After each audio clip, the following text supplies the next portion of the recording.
Nós vamos para a próxima apresentação. Estamos na primeira edição This is the first edition of our Africa webinar. The goal of this event is to show solutions that are available in South America and to showcase them to other countries, focusing specifically in African countries and also African countries that have more business with Brazil. So currently we're going to have a full day of presentations. We began this morning with the webinar Africa, and starting at 2 p.m. Brazil time, we're going to have the Latin American panel. We've already seen a presentation about composites, present and future, from Professor Valdomiro Moreira from Global Composites. Now we've just heard Silicone and Solvay's presentation with Mr. Mohammed. The next presentation is Amino solutions for silicone, catalysts, and special additives. And the presentation is going to be by Tiago Carnavale de Oliveira, chemical engineer. These presentations are being recorded in both languages, Portuguese and English, and they will be made available. Tiago, hello, it is a pleasure to have you with us. Good morning, Simone. How are you? Good morning. Good morning for us here in Brazil. Good afternoon for those who are watching in different countries. We have 680 participants, and 320 are African professionals that our organizers have identified. So thank you very much for joining. Então, Tiago, vou te deixar à vontade, nós estamos um pouquinho atrasado no horário. Uma excelente apresentação. And enjoy the presentation. Thank you. Certo. Bom, meu nome é Tiago Carnavale de Oliveira. Well, my name is Tiago Carnavale de Oliveira. I'm a chemical engineer, and I work at Amino Chemical Company. I'm a manager of R&D, and for the last 14 years, I've always been searching for knowledge and knowledge applied to the development of new products. So I'm going to speak a little bit about Amino Química, our company, and we are going to discuss solutions for the market, silicones, and special additives. Amino has PU solutions and technologies for different industries. Those that we are active the most, we have the audio industry, furniture, civil, construction, refrigeration, apparel, sports and leisure, among others. Amino has as its focus developing versatile products that can be easily applied, tailor-made to our customers' needs, products that are eco-friendly and versatile. We would like to show our institutional Amino video in which you see our plant, our lab. So I invite you to watch this video now.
I hope you've enjoyed our video. I would also like to invite all of you to participate in our panel on flexible foams that we will be presenting at FEIPOR, which will take place between August 16th and 18th in São Paulo. In this panel, we will speak about two different technologies. Hypersoft foams with cylinder blocks. We're going to explain this foam and its advantages. And also viscoelastic foams, water-based. So we're going to explain a little bit about its applications and its advantages in different formulations. Okay, so now let's actually begin with the presentation, speaking a little bit about catalysts, silicones, and special additives. For catalysts, Amino has catalysts, and we develop catalysts according to the density desired, always focusing on improving the client's production process. Amino has two families of catalysts, aminic catalysts and organometallic catalysts. In this presentation, specifically, I'm not going to focus on organometallic catalysts, which we all know. We also have Mikati, CNE, and 328. We believe that catalysts are divided into four categories: polymerization, gelification, expansion, balanced, and blocked.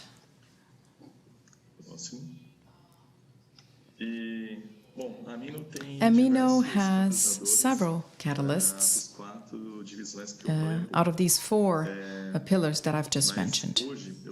Today, I would like to focus specifically in a success case in the history of Amino. This is a client where we managed to expand into other clients as well, this application.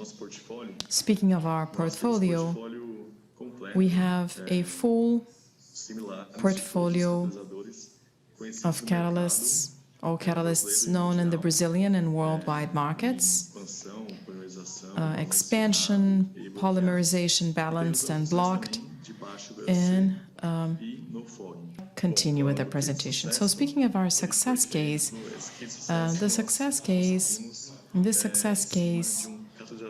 we use an aminic catalyst that's balanced and blocked. Speaking a little bit about blocked catalysts, the blocking for catalysts is used whenever you need to reduce or delay the beginning moment of a reaction, which is known in the market as the time for reaction. And this can be used in expansion and balanced catalysts.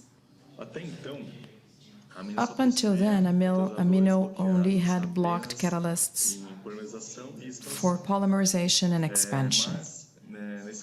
But in this success case we are speaking now about, the client had a poorly finished foam in the top part of some rectangular blocks and densities between 18 and 20. So there were some internal issues with the block. This client, they don't have temperature controls for raw materials, and internal temperature was very high, and this was very much accentuated in summer. After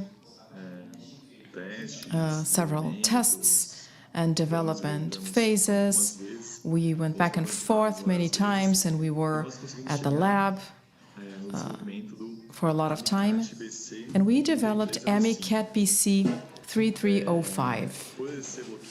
Since it is blocked and has both expansion and polymerization functions, This material managed to eliminate internal lamination. It decreased the reactivity of the block, and it really improved the finishing in the top part of the blocks, mostly in the cylinder block. Therefore, it produced gains in terms of yield because there's less need to clean the block as it is turned. Usually they have to remove 1 or 2 blades, but with that problem they would have to remove 6 1-centimeter blades. And now with this catalyst, they only had to remove 1 or 2 blades from the block. So yield was highly increased. This catalyst, or this technology, was also used in different clients, and everyone has been able to be successful whenever there are internal issues and also in the top finishing of the blocks. Currently, AmiCat BC3305 is one of the most sold catalysts at Amino. Next slide.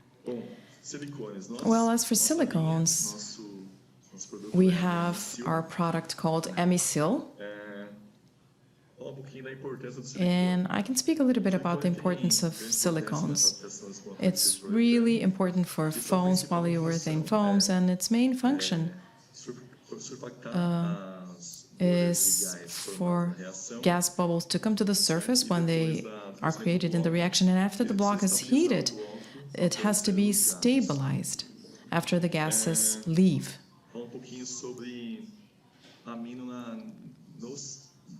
So I can speak about Amino and the development of these silicones. Except for major world silicone players, Amino is the only Latin American company that produces its own silicone. We develop our formulations looking at the needs, to meet the needs of our clients. We want to provide maximum performance and always trying to improve the quality of our clients' blocks.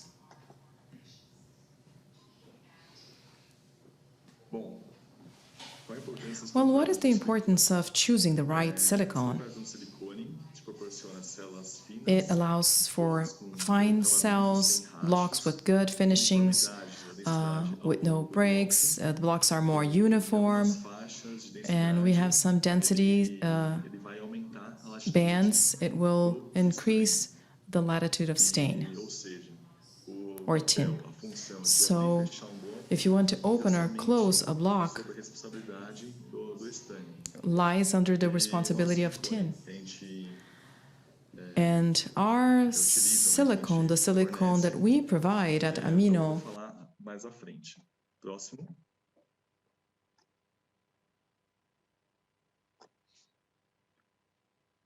Bom, eu vou falar pouquinho sobre as características dos silicones. Aqui na Amino nós dividimos os nossos silicones em 3 tipos: de alta surfactação, média surfactação e baixa surfactação. Próximo. Bom, os silicones da Amino, nós possuímos diversos tipos para os 3 características que eu citei há pouco. Mas agora eu gostaria de falar somente... But now I'm going to address the key product that we have, the key kind of silicone that we offer. Característica mencionada na slide anterior. 4 characteristics that I mentioned before, the low, medium, and high levels. Well, high surfactation silicone. Well, this is recommended for low densities between 8 and 18. In such low densities, we have a high formation of water and we have a high development of CO2. So this is a high surfactation silicone that will organize the cells, and then At the end of the blowing of the block, the gases will be released, and then the silicone will provide stability to the cylindrical block. And our silicone is recommended for this indication, AMSIL AMS 442.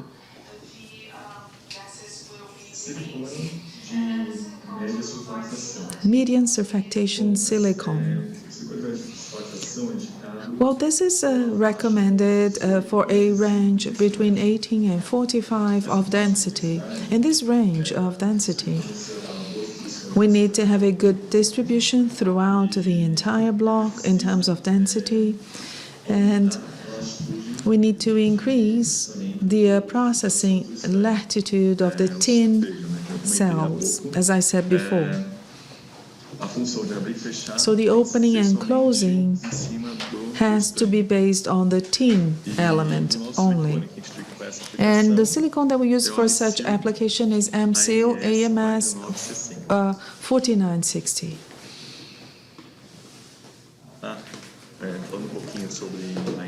Now, speaking about the 4960 yet.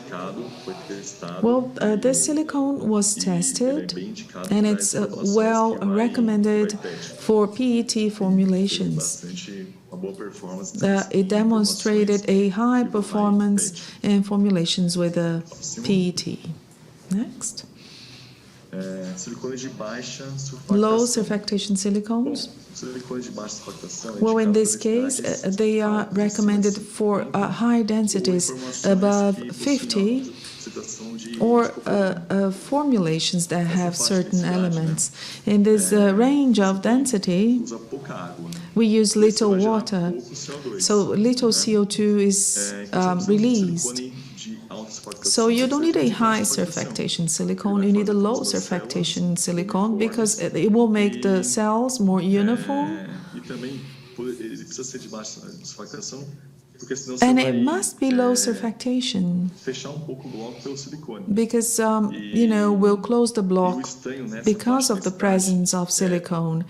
And tin is used at low amounts, 0.1, that's the range, 0.09. So we need a low surfactation silicone so that tin can really be the element that will promote the opening and closing of the cells.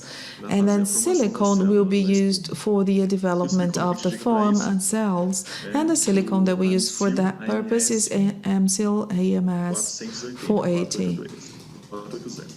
480. Let us talk about the special additives. Next. Well, the special additives should be used when we need to improve the physical properties of the foam or optimize processes. We offer a wide variety of additives, but today we're going to talk about 4 different kinds of additives only. Next. The elongation and tear additive. So we have AMICEL AMF and AMICEL AMF 950. Both additives, these are 2 that I mentioned, they are recommended for elongation or tear because they have a covalent binding, and the covalent binding will improve the physical properties of the foam in terms of elongation and tear. And then it will improve the foam properties. And AMICEL does that by acting on improving the entire block. So it eliminates some pockets that we see in cylindrical blocks. They're highly prevalent in cylindrical blocks as well as in square blocks, but more prevalently in cylindrical ones. So there are some pockets that are formed in the upper part of the block. We can see that in the image.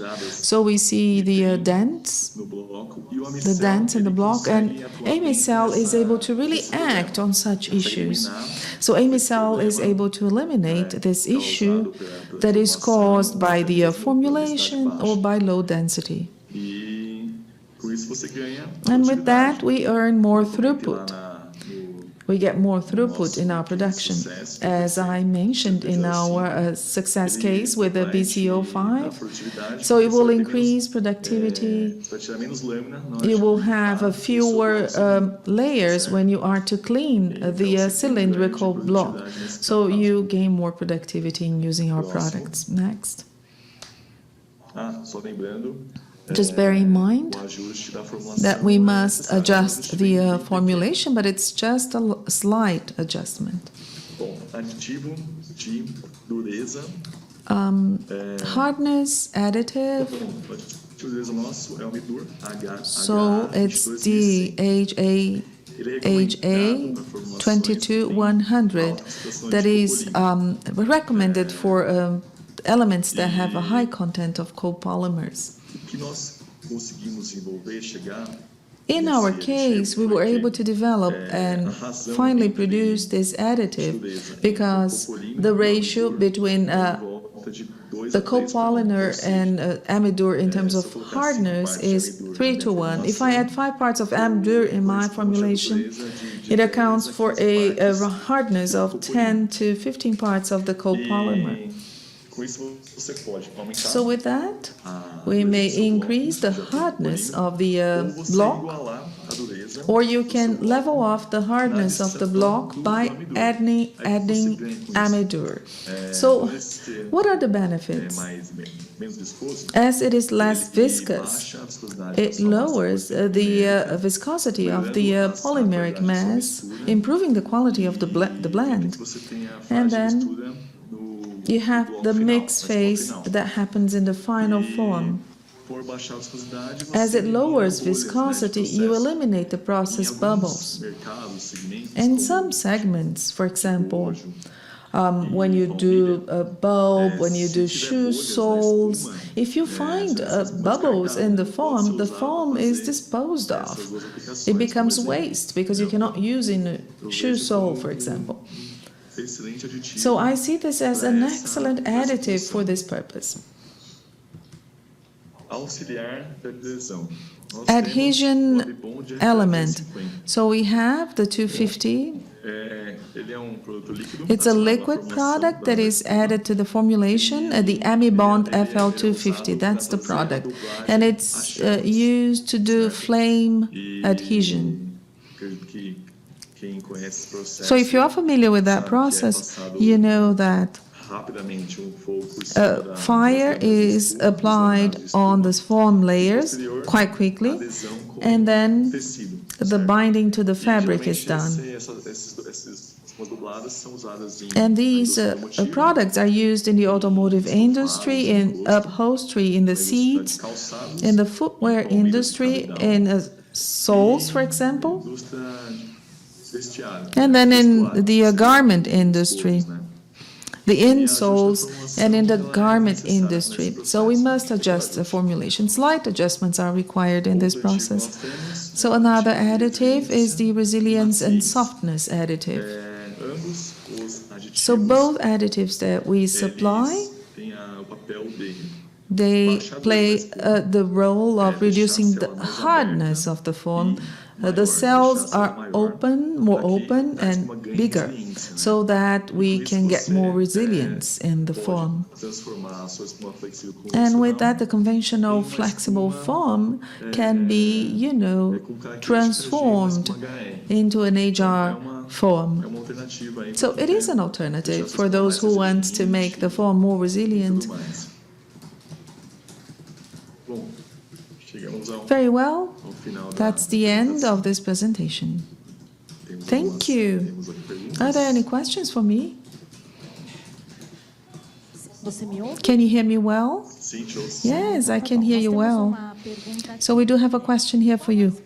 So what is the capacity expansion of Amino plant in the last years?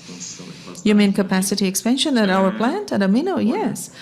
Oh, well, as of 2018, when we moved and we, settled into a new plant, we tripled our space.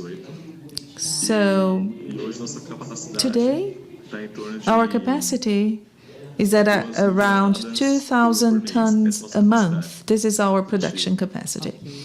Okay. Did you improve costs? Can we improve costs when you add Amicel? Can you reduce the content of tin? At what percentage? So you reduce about 20% in tin. You reduce the use of tin by 20%, so we do have some benefits there. And then we also have improvement in the tear and elongation physical properties, and also in terms of the quality of the circular and rectangular blocks. Okay, we have another question. So you told us that the 442 silicone is used for cylinders. Can it be used in rectangular blocks? At this range of density that you mentioned, from 8 to 18 kilos per cubic meter, or would you recommend any other kind of silicone? No, that's precisely the one, 442.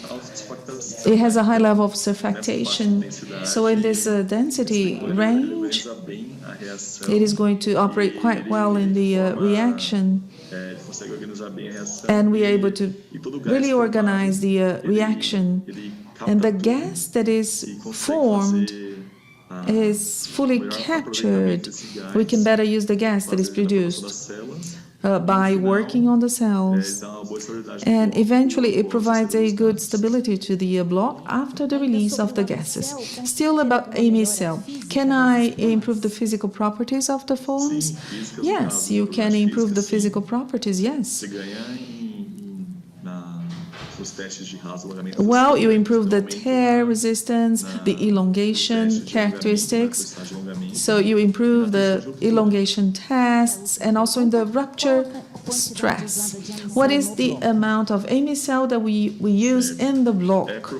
At around 1 to 2%. Well, that will depend on the density, okay?